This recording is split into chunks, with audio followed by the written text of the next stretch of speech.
Hi ಎಲ್ಲೋ ಎಲ್ರಿಗೂ ನಮಸ್ಕಾರ. ನಾನು ನಿಮ್ಮ ಸಾಗರ್. ನೀವು ನೋಡ್ತಿರೋ ಸಾಗರ್ ಕ್ರಿಕೆಟ್ ಯೂಟ್ಯೂಬ್ ಚಾನಲ್. ಯಾರು ಸುಬ್ರಾದ್ರೆ ಚಾನಲ್ ಸಬ್ಸ್ಕ್ರೈಬ್ ಮಾಡಿ, ಲೈಕ್ ಮಾಡಿ, ಕಮೆಂಟ್ ಮಾಡಿ, ಬೆಲ್ ಐಕನ್ನ ಮಿಸ್ ಮಾಡದೆ ಕ್ಲಿಕ್ ಮಾಡಿ. ಓಹೋ, ಅಂತೂ ಇಂತೂ ನಮ್ಮ ನಿನ್ನೆ RCB ಮ್ಯಾಚ್ ಇತ್ತು. MI ವರ್ಸಸ್ RCB ವಾಂಖೇಡೆ ಸ್ಟೇಡಿಯಮಲ್ಲಿ. ಎಲ್ಲರಿಗೂ ಗೊತ್ತಿರೋ ಹಾಗೆ ವಾಂಖೇಡೆ ಸ್ಟೇಡಿಯಂ ರನ್ ಹೊಳೆ ಹರಿಯುವಂಥ ಪಿಚ್ಚು. ಅದರಲ್ಲಿ ನಿನ್ನೆ RCB 221 ಭರ್ಜರಿ ಸ್ಕೋರನ್ನು ಮಾಡ್ತು. MI ಅವರು ಕೂಡ 209 ರನ್ನಿಗೆ ಆಲ್ ಔಟು. ಈ ಥರ ಹೇಳಿದ್ರೆ ಓಕೆ. ನೆನ್ನೆ ಕ್ರಿಕ್ ಬಜ್ಜಲ್ಲಿ ನಿನ್ನೆ ಸ್ಕೋರ್ ನೋಡಿರಬೇಕು, ಕೆಲವರು ನೋಡಿರಬೇಕು. ಅಂತ ಹೇಳಿದ್ರೆ ಸ್ಕೋರು 209ಕ್ಕೆ ಹೋಯಿತು ಅಂತ ಹೇಳ್ಬೋದು. ಆದರೆ ರಿಯಲ್ ಆಗಿ ಯಾರು ಟಿ ವಿಲಿ ವಾಚ್ ಮಾಡ್ತಾರೆ ಅಥವಾ ಮೊಬೈಲಲ್ಲಿ ವಾಚ್ ಮಾಡ್ತಾರೆ ಅವರಿಗೆ ಗೊತ್ತಿರುತ್ತೆ ಯಾವ ರೀತಿ ನೆನ್ನೆ ಮ್ಯಾಚ್ ಇತ್ತು ಅಂತ ಹೇಳಿಬಿಟ್ಟು.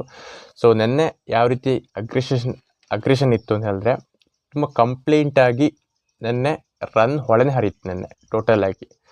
ಸೊ ಮೊದಲು ನಮ್ಮ ಬ್ಯಾಟ್ ಮಾಡಿದಂತಹ ನಮ್ಮ RCB ತಂಡ ನಿಗದಿತ 20 ಓವರಿಗೆ 221 ರನ್ ಹೊಡೆಯಿತು. ಅದರಲ್ಲಿ ಮೇನ್ ಕಾಂಟ್ರಿಬ್ಯೂಷನ್ ಬಂದಿರೋವಂಥದ್ದು ನಮ್ಮ ಕೊಹ್ಲಿ, ಪಟಿದಾರ್, ಜಿತೇಶ್ ಶರ್ಮಾ, ಪಡಿಕ್ಕಲ್ ಅವರಿಂದ ಎಲ್ಲ ದೊಡ್ಡ ದೊಡ್ಡ ಇನ್ನಿಂಗ್ಸೇ ಬಂದಿರೋದು. ಟೋಟಲ್ ಆಗಿ 221 ಸ್ಕೋರ್ ಮಾಡ್ತು. ಅದರಲ್ಲಿ ಫಿಲ್ ಸಾಲ್ಟ್ ಅವರು ಓಪನಿಂಗ್ ಬಂದಂತಹ ಟ್ರೆಂಟ್ ಬೋಲ್ಟಿಗೆ ಫಸ್ಟ್ 4 ಹೊಡೆದ್ರು, ಸೆಕೆಂಡ್ ವಿಕೆಟ್ ಔಟ್ ಆದರು. ಸೊ ನೆಕ್ಸ್ಟ್ ಬಂದಂಥ ಕೊಹ್ಲಿ ಅವರು 43 ಬಾಲಿಂಗ್ ಗೊತ್ತಿಲ್ಲ, ಬಾಲ್ ಎಷ್ಟು ಹೊಡೆದ್ರು ಆಡಿದ್ರು ಅಂತ ಹೇಳ್ಬಿಟ್ಟು ಟೋಟಲಾಗಿ 67 ರನ್ ಹೊಡೆದ್ರು. ಅರ್ಧ ಹಾಫ್ ಸೆಂಚುರಿ ಕೂಡ ಆಯಿತು. ಸೊ ಹಾಗಾಗಿ ಅವರು 13,000 ರನ್ನ ಮೈಲಿಗಲ್ಲು ಸ್ಥಾಪನೆ ಮಾಡಿದ್ರು ನಿನ್ನೆ T20 ಕ್ರಿಕೆಟಲ್ಲಿ. ಅದೊಂದು ರೆಕಾರ್ಡ್ ಕಿಂಗ್ ಕೊಹ್ಲಿಯಿಂದ. ಸೊ ಅದರ ನೆಕ್ಸ್ಟಿಗೆ ಪಾರ್ಟ್ನರ್ಶಿಪ್ ಬಂದಿರುವಂಥದ್ದು ನಮ್ಮ 92 ಪಾರ್ಟ್ನರ್ಶಿಪ್ ನಿನ್ನೆ ಬಂದಿರುತ್ತೆ, ಯಾರು ಪಡಿಕ್ಕಲ್ ಒಟ್ಟಿಗೆ ಸೇರಿ.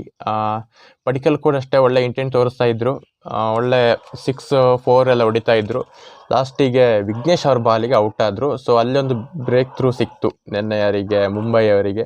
ಸೊ ಅಲ್ಲಿಂದ ಕಂಟಿನ್ಯೂ ಆಗಿದ್ದಂಥ ಪಟಿದಾರ್ ಕೂಡ ಅಷ್ಟೇ ಒಳ್ಳೆ ಇಂಟೆಂಟ್ ತೋರಿಸಿದ್ರು. 25 ಬಾಲಿಗೆ 50 ರನ್ ಹೋಗಿತ್ತು. ಕಣ್ಣು ಮುಚ್ಚಿ ಬಿಡೋಷ್ಟರಲ್ಲಿ ಆ ಸ್ಕೋರ್ ಎಲ್ಲಿತ್ತು ಅಂತಂದರೆ ಒಂದು ತುಂಬ ಕಡಿಮೆ ಅನಿಸ್ತಿತ್ತು. ಏನು ಗೂರು ಹಿಂಗೆ ಆಡ್ತಿದ್ದಾರೆ, ಬಾಲ್ ಟು ರನ್ ಏನು ಅಂತ ಹೇಳ್ಬಿಟ್ಟು. ನೆಕ್ಸ್ಟು ನಾವು ಜಸ್ಟ್ ಹಿಂಗೆ ಹೋಗಿ ಬರೋಷ್ಟರಲ್ಲಿ ಸ್ಕೋರು 25 ಬಾಲಿಗೆ 50 ರನ್ನು ಫುಲ್ ಚೇಂಜ್ ಮಾಡಾಕಿದ್ರು, ಕಂಪ್ಲೀಟ್ ಚೇಂಜ್ ಮಾಡಾಕಿದ್ರು. ಸೊ ಅದರಲ್ಲಿ ಪವರ್ ಪ್ಲೇಯಲ್ಲಿ ಟೋಟಲಾಗಿ ಬಂದಿರೋದು 73 ರನ್ನು. 6 ಓವರಿಗೆ ಪವರ್ ಪ್ಲೇಯಲ್ಲಿ ಬಂದಿತ್ತು 73 ರನ್ನು. ಅದೇ ನೆಕ್ಸ್ಟ್ 6 ಓವರಿಗೆ ಬಂದಿರೋದು ಕೇವಲ 39 ರನ್. ಕೇವಲ 39 ರನ್ ಮಾತ್ರ ಬಂದಿರೋದು ನಿನ್ನೆ ಪವರ್ ಪ್ಲೇಯಲ್ಲಿ. ಸೊ ಸ್ವಲ್ಪ ಸ್ಕೋರ್ ಡೌನ್ ಆಗಿತ್ತು. ಸೊ ಹಾಗಾಗಿ ಹೊಡಿತಾ ಇದ್ರು ಎಲ್ಲ ಬ್ಯಾಟ್ಸ್ಮನ್ಗಳು, ಅವ್ರದ್ದು ಕಾಂಟ್ರಿಬ್ಯೂಷನ್ ಮಾಡಿದರು. ಸೊ ಜಿತೇಶ್ ಶರ್ಮಾ ಕೂಡ ಅಷ್ಟೇ ಒಳ್ಳೆ ಇಂಟೆಂಟ್ ತೋರಿಸಿದ್ರು ಪವರ್ ಪ್ಲೇಯಲ್ಲಿ. ಒಳ್ಳೆ ಪವರ್ ಪ್ಲೇ ಅನ್ನೋಕ್ಕಿಂತ ಮಿಡಲ್ ಆರ್ಡರ್ಲಿ ಏನು ಫಿನಿಷರ್ ರೋಲ್ ಫಿನಿಷರ್ ರೋಲ್ ಅಂತ ಏನು ಹೇಳ್ತಾರೆ ಅದನ್ನು ಧೋನಿಯವ್ರು ಮಾಡ್ತಿದ್ರು. ಈಗ ನೆಕ್ಸ್ಟ್ ಜಿತೇಶ್ ಶರ್ಮಾ ಮಾಡ್ತಿದ್ದಾರೆ. ಸೊ ಒಳ್ಳೆ ಸ್ಕೋರ್ ಬಂತು. 19 ಬಾಲಿಗೆ 40 ರನ್ ಹೊಡೆದ್ರು. ಸೊ ಹೀಗಾಗಿ ಇಂಟೆಂಟ್ ಸ್ಕೋರಲ್ಲಿ ಟೋಟಲ್ ಆಗಿ 221 ರನ್ ಬಂತು. ಸೊ ಅದರಲ್ಲಿ ನಮ್ಮ ಮುಂಬೈಯವರು ಕೂಡ ಸ್ವಲ್ಪ ರನ್ನು ಎಲ್ಲ ಬಿಟ್ಕೊಟ್ರು. ಎಷ್ಟು ಹೋಗಿತ್ತು ಅಂತ ಟ್ರೆಂಟ್ ಬೋಲ್ಟ್ದು ಅರ್ಧ ಶತಕ ಹೊಡೆದ್ರು, 50. ಇವರು ಕೊಹ್ಲಿ 50 ಹೊಡೆದ್ರೆ ಬಾಲಿಂಗಲ್ಲಿ ಅವ್ರು 50 ಹೊಡೆದ್ರು, 1 ವಿಕೆಟ್ ತೆಗೆದ್ರು. ವಿಘ್ನೇಶ್ ಅವರು ಕೂಡ ಪರವಾಗಿತ್ತಿಲ್ಲ, ಒಳ್ಳೆ. ಆದರೆ ಪರ್ ಓವರಿಗೆ 10 ರನ್ನಾಗಿ ಬಿಟ್ಕೊಡ್ತಿದ್ರು. ಸೊ ಹಾಗಾಗಿ ಕೃಣಾಲ್ ಪಾಂಡ್ಯನೂ ಎಕ್ಸ್ಪೆನ್ಸಿವ್ ಆದರು ತುಂಬ ಓವರಲ್ಲಿ. ಸೊ ನೆಕ್ಸ್ಟು ಮುಂಬೈ ಬ್ಯಾಟ್ ಮಾಡಿದಂತಹ ಚೇಸ್ ಮಾಡೋಕ್ಕೆ ಹೊರಟರು. ಚೇಸೇ ಮಾಡುವ ಇವತ್ತು ಏನಾಗುತ್ತೆ ನೋಡುವ ಅಂತ. ಸೊ ಹಾಗಾಗಿ ಚೇಸ್ ಮಾಡೋಕ್ಕೆ ಬಂದಂಥ MI ತಂಡ ನಿಗದಿತ 20 ಓವರಿಗೆ 209 ರನ್ ಮಾತ್ರ ಕಲೆ ಹಾಕಿರೋದು. ಅದರಲ್ಲಿ ಕೃಣಾಲ್ ಪಾಂಡ್ಯ ನಮ್ಮ ಹಾರ್ದಿಕ್ ಪಾಂಡ್ಯ, ಬಾಯಿಗೆ ಬರ್ತಕ್ಕ ಕೃಣಾಲ್ ಪಾಂಡ್ಯ ಅಂತ ಹೇಳಿಬಿಟ್ಟು. ಸೊ ಕೃಣಾಲ್ ಪಾಂಡ್ಯ ಮತ್ತು ತಿಲಕ್ ವರ್ಮಾ ಇವರ ಇಂಟೆಂಟು ಸ್ವಲ್ಪ ಇತ್ತು.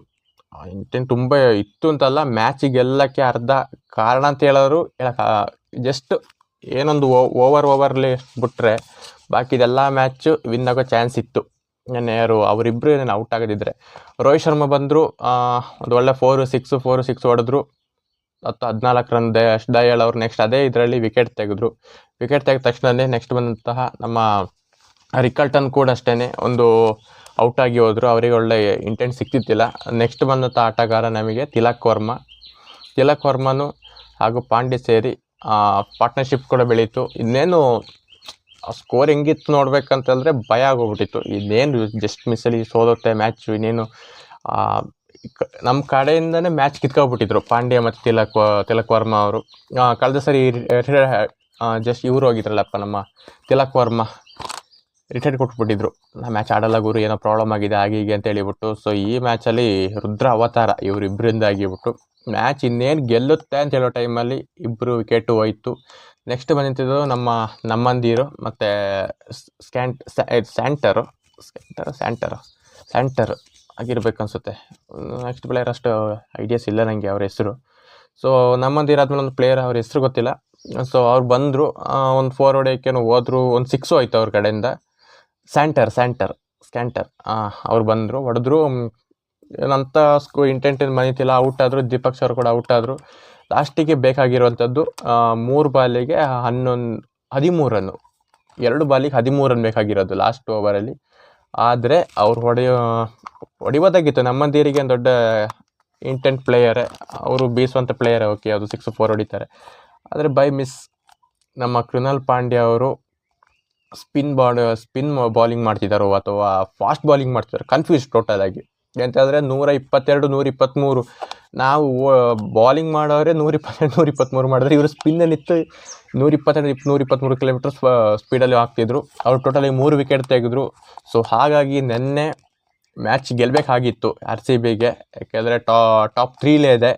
ಟಾಪ್ 1ನಲ್ಲಿ DC ಇದೆ, ಟಾಪ್ 2ಲಿ GT ಇದೆ, ಟಾಪ್ 3ಲಿ ನಮ್ಮ RCB ಇದೆ. ಸೊ ಕಂಟಿನ್ಯೂ ಆಗಿ ನಮ್ಮ ಮುಂಬೈ ಸೋಲ್ತಾ ಇದೆ. ನಮ್ಮ ಮುಂಬೈ ಅಂತ ಹೇಳೋ ತೊಂದರೆ ಇಲ್ಲ, ಯಾಕೆಂದರೆ ನಾವು ರೋಹಿತ್ ಫ್ಯಾನ್ ಕೂಡ ಹೌದು. ಸೊ ಟೋಟಲಾಗಿ ನೆನ್ನೆ ಮ್ಯಾಚ್ ಬಗ್ಗೆ ಹೇಳ್ಬೇಕಂದ್ರೆ ಅಲ್ಟಿಮೇಟ್.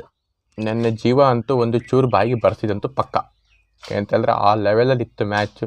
ಇನ್ನೇನು ಮ್ಯಾಚ್ ಗೆಲ್ತು ಅಂತ ಹೇಳಬೇಕಾದ್ರೆ ಒಂದು ವಿಕೆಟ್ ಹೋಗಿತ್ತು, ಅದರಿಂದಾಗಿ ಗೆದ್ದಿದ್ದೇ ಹೊರತಾಗಿ ಅದೇ ಏನಾದರೂ ಸೂರ್ಯಕುಮಾರ್ ಏನು ಅವರ ವಿಲ್ ಜಾಕ್ಸ್ ಆಡ್ತಿದ್ರಲ್ಲ, ಅದೇ ಇನ್ ಟೈಮಲ್ಲಿ ಏನಾದರೂ ನಮ್ಮ ಹಾರ್ದಿಕ್ ಪಾಂಡ್ಯ ಮತ್ತು ತಿಲಕ್ ವರ್ಮ ಇದ್ದಿದ್ರೆ ಕಂಪ್ಲೀಟ್ ನನ್ನ ಮ್ಯಾಚು ಒಂದು 17 17 ಕ್ಲೋಸ್ ಆಗೋದು. ನಮ್ಮ ಪುಣ್ಯ ಚೆನ್ನಾಗಿತ್ತು, ನೆನ್ನೆ RCB ಗೆಲ್ತು. ಹಿಂಗೆ RCB ಗೆಲ್ತಾ ಇರಲಿ, ಕಪ್ ಕೂಡ ಗೆಲ್ಲಿ. Thank you.